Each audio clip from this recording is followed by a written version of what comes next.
Let's pray. Aming Diyos Ama, muli ay nagpapasalamat kami ng malaki sa inyo dahil po muli ninyo kaming pinagbigyan ng oras, panahon para kami ay patuloy na mag-aral ng inyong salita. Salamat po sa banal na spirito na patuloy pong gumagabay sa amin, nagbibigay ng dunong at kaliwanagan. At ang lahat ng ito ay aming nilalagak sa inyong paanan at para sa inyong kaluwalhatian. Sa pangalan ni Jesus, Amen. So tayo nasa chapter 3 na ng 1 Corinthians. 1 Corinthians chapter 3. So, ayan, meron pang paputok. Brothers and sisters, I could not address you as people who live by the Spirit, but as people who are still worldly, mere infants in Christ. I gave you milk, not solid food, for you were not yet ready for it. Indeed, you are still not ready. You are still worldly. For since there is jealousy and quarreling among you, are you not worldly? Are you not acting like mere humans? For when one says, I follow Paul, and another, I follow Apollos, are you not mere human beings? What, after all, is Apollos, and what is Paul? Only servants, through whom you came to believe, as the Lord has assigned to each his task. I planted the seed, Apollos watered it, but God has been making it grow. So neither the one who plants nor the one who waters is anything, but only God, who makes things grow. The one who plants and the one who waters have one purpose, and they will each be rewarded according to their own labor. For we are co-workers in God's service. You are God's field, God's building. By the grace God has given me, I laid a foundation as a wise builder, and someone else is building on it. But each one should build with care, for no one can lay any foundation other than the one already laid, which is Jesus Christ.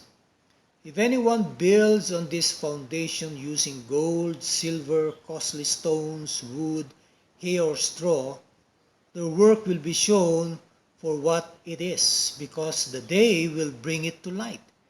It will be revealed with fire, and the fire will test the quality of each person's work.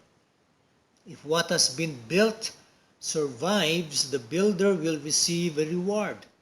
If it is burned up, the builder will suffer loss, but yet will be saved, even though only as one escaping through the flames. Don't you know that you yourselves are God's temple, and that God's Spirit dwells in your midst? If anyone destroy God's temple, God will destroy that person. For God's temple is sacred, and you together are that temple. Do not deceive yourselves. If any of you think you are wise by the standards of this age, you should become fools so that you may become wise. For the wisdom of this world is foolishness in God's sight. As it is written, He catches the wise in their craftiness. And again, the Lord knows that the thoughts of the wise are futile. So then, no more boasting about human leaders. All things are yours, whether Paul or Apollos or Cephas, or the world or life or death, or the present or the future, all are yours, and you are of Christ, and Christ is of God. Yan. So dito po sa ating binasa, makikita po natin ang patungkol sa iglesia at sa kanilang mga pastol o mga leaders, mga elders, mga nangangaral ng salita. Dito ay may puntong gustong iparating si Apostle Paul. Dahil nga sa nakita niya sa ating mga huling na aral na nagkakaroon nga ng tinatawag na factionalism. Okay? Nagkakaroon ng kanya-kanyang grupo sa loob ng iglesia at ito ngayon ay nauuwi sa bangayan. Okay? Nauuwi sa awayan ng pananalita na pagtataas ng sariling bangko. Ayan. Ganyan po nangyari dito sa Corinthian Church. So napaka bata pa ng iglesyang ito, pero nakitaan na ng mga problema. Okay? Kaya sabi nga ni Apostle Paul, brothers and sisters, I could not address you as people who live by the Spirit. Ibig sabihin, hindi ko kayo ma-address na kayo ay malalim na sa Panginoon, na kayo ay mga mature. Kundi kayo ay mga, sabi nga, carnal o worldly or mga, kumbaga sa isang baby, bagong panganak ka pa lang at kailangan mo ngayon ng gatas. Wala kang kaalam-alam patungkol sa kalaliman ng mga pinag-uusapan sa loob ng iglesia. So dito ina-address na kayo ng mga taga-Korinto, parang wala kayong pinagkaiba doon sa mga nasa mundo. Hindi ba't kayo'y galing na ron? Galing na kayo sa pagiging makamundo? Bakit ngayon parang pinapakita nyo na hindi pa kayo ganap o hindi pa kayo ligtas? Dahil sa inyong mga pananalita, sa inyong mga kilos, sa inyong mga galaw, kayo pa rin ay makamundo. Bakit? Kasi nandun ang mga inggitan, okay? Yung jealousy, ayan, sabi, yung quarreling. Hindi ba't yan ay mga senyales or mga pag-uugali ng nasa mundo? Tayo ay binili na ng dugo ni Kristo, so dapat tayo ay mamuhay ng naaayon sa kagustuhan ng ating Panginoon. Hindi sa ating gustong palabasin on our own. Kasi nga nalaman natin, di ba, nagkakaroon nga sila ng grupo ni Paul. Sabi ko nga kahapon, yung Pauline group. Yung kay Cephas. Si Cephas, ito si Peter. Okay? Yung grupo ni Peter. Okay? Parang lumalabas kamag-anak corporation ni Peter. Tapos si Apollos. Yan, yung mga fan club ni Apollos. Parang artista. Dahil nga makita natin dito, ang nangyari, si Paul ang siya nag-umpisa ng gawain dito sa Corinto. Pero di kalaunan, dahil nga ang kanyang panawagan ay magtanim ng iglesia, so siya palipat-lipat ng lugar dahil gusto nga niya maabot ang buong Asia Minor during that time, yung lugar ng buong sakop ng Emperor ng Roma para sa kaharian ng Diyos. So si Apollos, siya ang dumating doon at siya ngayon ang nagpatuloy. So kaya dito masasabi ni Paul, sabi nga niya, sino ba si Apollos at sino ba si Paul? Hindi ba't sila yung mga alipin lamang? Okay? Alipin lamang kung paano kayo naniwala sa ebanghelyo ng ating Panginoon. So, kami, sabi ni Apostle Paul, ay mga assigned servants lang na meron kaming gagampanang mga tungkulin o task. Gaya ko, ako ang nagtanim. Si Apollos naman ang nagpatubig. Okay? Apollos watered. But God makes it grow. Ang Diyos ang siyang nagpapalago, hindi ang tao. So, ganun din po sa ating iglesia sa panahon natin ngayon. Hindi pwede na titingalain natin ang mga pastor to the point na sila ay mga celebrities. Okay, sabi ko nga kahapon hindi na tinitingala yung mga kung sino yung mga bayani, kundi yung mga celebrity. Pag ikaw celebrity, naku, sikat ka, gusto kang gayahin. Hindi na yung mga bayani noon na mga bayani na nagpapakamatay. Wala na. Ngayon, ang mata ng tao kung gaano ka ganda, gaano ka gwapo, yung mga artista, kaya ano pa ang kanilang ginagawa sa labas ng entablado o yung screen, wala silang pakialam kahit na alam nila na mga ito ay hindi tama, gagayahin pa rin nila. Kaya tuloy ang mga celebrities ngayon, mapapansin natin, sila ngayon ang nagiging idol ng marami. Okay? Sila ngayon ang nagiging icon ng mga tao. Sila ang sinusunod. Kaya tuloy sabi nila, ay hindi na, lumang tugtugin na yan, tayo magpapakabanal, tayo'y susunod dyan sa mga sinasabi sa Biblia. Ang importante is that tayo'y masaya. Na tayo ay, kumbaga, mayroon tayong itinuturing na idol. At yung idol na yan, whether yung idol na yan ay isang artista o isang tao na kilala ninyo, na may, kumbaga parang meron kang pagkainggit dahil nakukuha niya ang lahat. May pera siya, may bahay siya, may sasakyan siya, lahat na. Maayos ang pamilya niya, okay na okay siya. Siguro yan, gagayahin ko yan. Kahit na makita natin na hindi naman pala tama ang lakad ng taong yan. Pero dahil sikat, yun ang mas ginugusto ng marami. Kaya sabi nga ni Paul, hindi yung nagtanim at hindi yung nagpatubig ang mahalaga. Okay? Kundi ang Diyos na siya ang nagpapalago.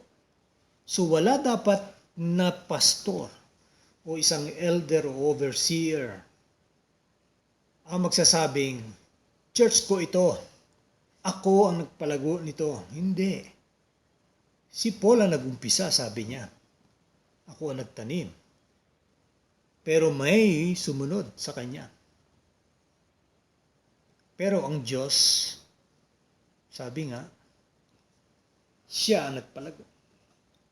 At sabi naman na yung mga nagtatrabaho para sa kaharian ng Diyos ay may karampatang reward ayon sa kanilang ginugol na panahon at oras at ang kanilang pawis at sikap, at the same time yung pagpapagal at pagpupursigi para nang sa ganon maproteksyonan ang iglesia laban sa mga maling mga katuruan.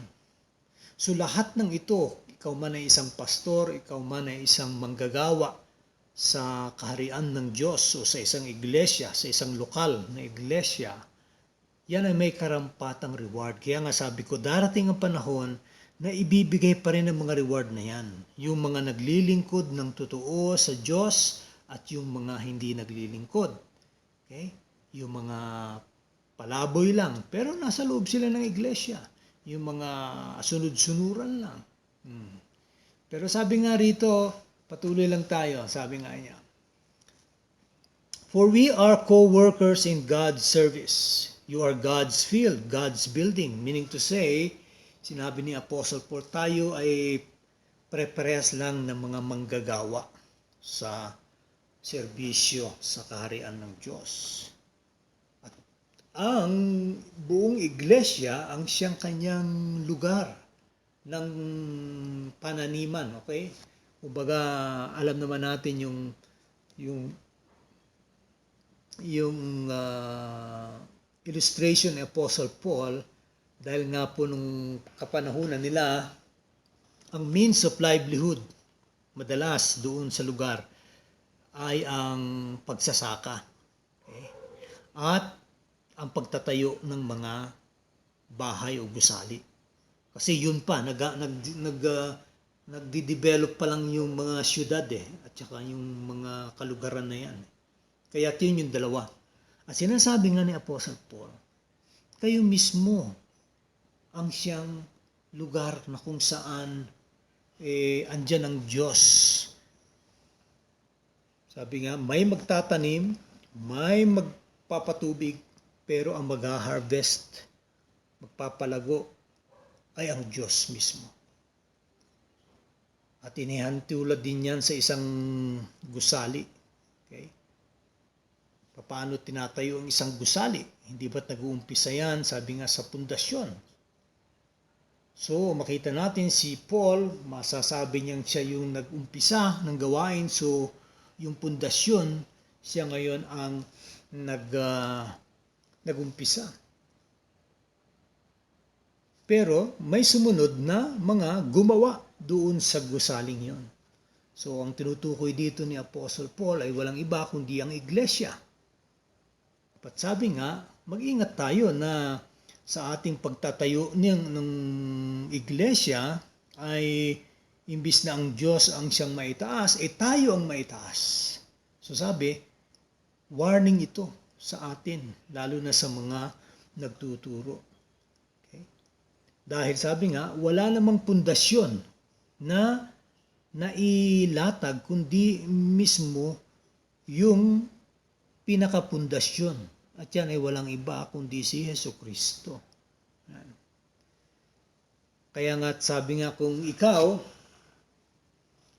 sabi nga magtatayo ka sa pundasyong ito sa pamamagitan ng mga ginto. Diba? Pilak at mga mamahaling bato. At ito ay ikinumpare doon naman sa mga iba na nagtayo gamit ang kahoy, ang hay, okay, yung mga sa bahay kubo, di ba? Yung mga nilalagay sa ibabaw. Okay? Mga ipa ba yun? Yun. Or straw, sabi. Lahat yan, sabi nga ay kumbaga dadaan doon sa pag-i-screen ng Diyos sa kanyang apoy. It will be revealed by fire, sabi nga, na kung ang inyong gawa ay hindi masusunog gaya ng mga ginto, pilak at mamahaling bato, mga precious gems, ibig sabihin na ang ginawa mo sa paninilbihan sa Panginoon ay hindi mo itinaas ang sarili mo, ang Panginoon ang siya nakilala, ikay nagpagal, ay sabi nga lalabas at lalabas yan. Pero kung ikaw naman ay sabi kagaya ng mga kahoy, mga ipa at mga straw, masusunog yan. Pero sabi nga, dahil nga ikaw ay mananampalataya, maliligtas ka. Pero isang taong nakaligtas lang sa apoy ng impyerno. Wala kang reward, pero ligtas ka. Ganun ang nangyayari. Dahil nga, yung ginawa mo sa loob ng iglesia, kung ano man yan, dahil sabi rin ni Apostle Paul sa kanyang ibang sulat, whether sabi nga may mga ambisyon itong mga taong ito na nangangaral, ang importante pa rin ay naipapangaral si Kristo. So may mga talagang tao na hindi nila may alis na itaas nila ang kanilang sarili.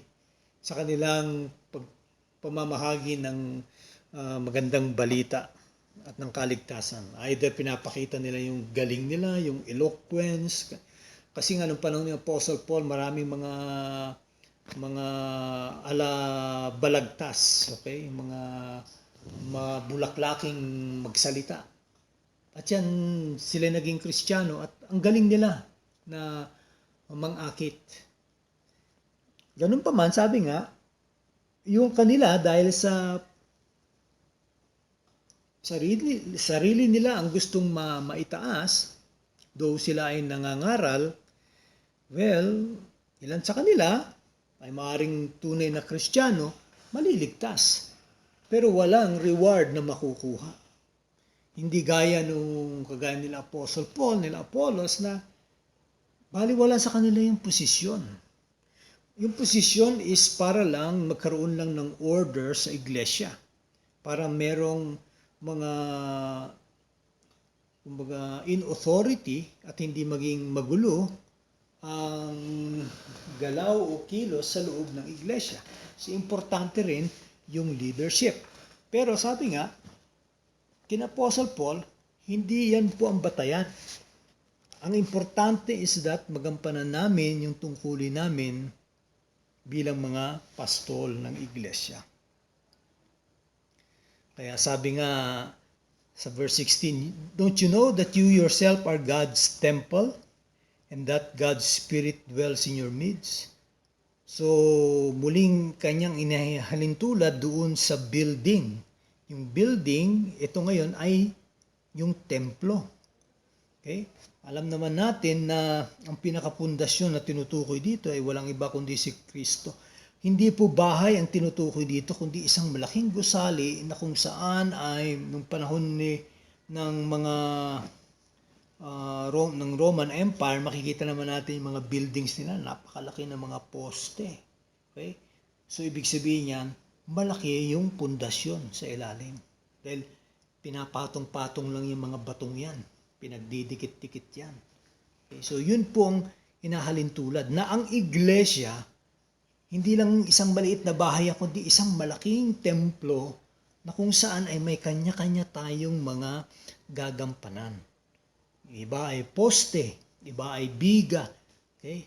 Iba ay mga pader, iba ay mga bintana, iba ay mga sahig, nga ganyan. So lahat yan ay parte ng isang templo. At sabi nga ng Apostle Paul, that God's Spirit dwells in your midst. So kung ikaw, sisirain mo ang templo ng Diyos dahil tayo ay tinuring na templo ng banal na spirito, sabi nga, tayo ay sagrado. Sagrado means to say banal, holy, in the sense na tayo ay isineparate na ng Diyos malayo sa kamunduhan. Kaya sabi, kung ikaw ay sasawsaw muli sa kamunduhan, babalik ka sa ganon, yung pag-uugali mo, babalik mo, yung karakter mo ay hindi na karakter ng Diyos, hindi ka na kawangis ni Kristo, kundi kawangis ka ng mundo, yung ginagawa ng mundo, ginagawa mo, walang pagkakaiba. Eh sabi nga, God is going to destroy you. Okay? God will destroy that person. For God's temple is sacred and you together are that temple. Kaya sabi, wag nating linglangin ang ating mga sarili. Kung iniisip mo na ang daan patungo sa pagkakilala sa iyo ay ang daan ng mundo, okay? Yung dunong at galing, yan, tapak-tapakan mo yung mga tao sa opisina mo para ma-reach mo yung posisyon na gusto mo, siraan mo, sumipsip ka sa boss mo. Yan po yung gawa ng mundo. Okay? Sabi nga, yan yung standards of this age. Pero sabi nga, hindi diyan tayo tinawag ng Panginoon. Kung gusto mo talagang maging wise, you become fools. Okay? So that you may become wise, sabi niya, no? For the wisdom of this world is foolishness in God's sight. Ating naaral na yan, na sabi nga, ang karunungan na nakukuha natin sa mundo, kung ikukumpara mo sa salita ng Diyos at sa kautusan ng Diyos, ay taliwas. At sabi nga ng ating Diyos, God has made the wisdom of the world foolishness, kalokohan, kahangalan. Okay? Sabi nga, He catches the wise in their craftiness. Nakikita natin yan, yung mga magagaling gumawa ng pera. Okay? Magagaling yung mga napapanood natin o naririnig natin doon sa mga kay Ben Tulfo o kaya dito kay Rafi Tulfo, yung mga ganyan, di ba? May mga programang ganyan at makikita mo yung mga tao, kaya nilang lokohin ang kapwa nila tao, yung mga scammers.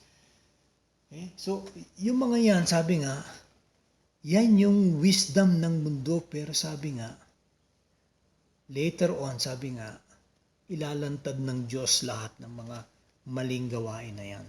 At kanyang bibigyan ng karampatang parusa. Kaya't maaring nagbubunyi, nagsasaya yung mga gumagawa ng mga panluloko sa kanilang kapwa-tao, maraming naluloko sa internet, okay, sa mga kung ano-anong mga pyramiding scheme na lumalabas. Dahil nga ang wisdom ng mundo ay ikaw ang siyang mangibabaw. Pero taliwas yan sa turo nga sa Kristyanismo. Kung gusto natin maging wise, maging foolish tayo. Hindi sabihin na manloko tayo, kundi pakaisipin ng tao sa mundo na tayo nga ay mga hangal sa ating pagsunod sa salita ng Diyos, sa ating pagpapasakop sa banal na spirito, sa ating pagpapatuloy sa ating pag-aaral at paglalalim sa salita ng Diyos. Kaya sabi nga, kung merong lugar para tayo ay magyabang, pagyabang na natin si Kristo. Hindi ang sarili natin. Hindi ang galing nating mangloko, manginganyo ng mga business proposition na wala naman palang patutunguhan.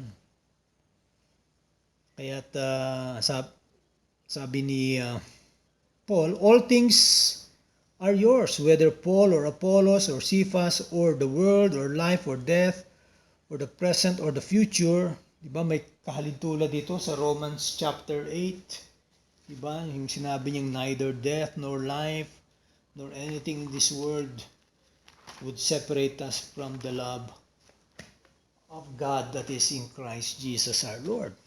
Dahil nga kapag ikaw ay isang hinirang, isang mananampalataya, sa iyo na ang lahat ng yan. Sabi nga, we will be, sabi nga ang tagapagmana ng lupaing ito. Okay? Yun, sabi nga the meek will inherit the earth. Sabi sa Beatitudes sa Matthew. So darating ang panahon, mawawala na yung mga kamunduhan na yan. Mawawala na yung mga gumagawa ng kamalian na yan. Bakit? Kasi nga itatatag na ng Diyos ang bagong langit at lupa na kung saan ay puro katwiran, okay? Puro katotohanan, puro kasiyahan ang siyang mangyayari. At yan ay magaganap nga sa hinaharap. Kaya't anuman yung hirap, anuman yung pagsubok, anuman yung mga balakid na parang hindi tayo makausad, hayaan lang natin. Bagkus ang Diyos ang siyang gagawa ng kaparaanan sa lahat ng yan. Ang mga Kristiyano ay destined para dumaan sa mga iba't ibang klase ng mga kahirapan, mga pag-uusig, persecution, kung ano man yan, na adversity o difficulty o problema sa buhay, ay atin lang tanggapin. Hindi sa sabihin tayo'y nakangiti, alam natin na mahirap, masakit. Pero ibig sabihin, alam natin na meron tayong Diyos na siyang mm, mang, magliligtas sa atin sa anumang kapahamakan na yan. Ano man ang mangyari sa darating na taon, hindi natin nakita yung 2020, sabi nga, Vision 2020, itong mga bulaang mga ngaral. Oy, 2020, alam naman natin ang 2020 sa vision, di ba? Sa optometrist o ophthalmologist, ibig sabihin perfect vision. So sabi nga, may breakthrough sa 2020. Ano nangyari? May breakthrough ba? Wala eh. Ang naging break is talagang nagkaroon ng break. Bakit? Nagpreno ang mga tao sa buong mundo. Bakit? Pumasok ang COVID-19 pandemic.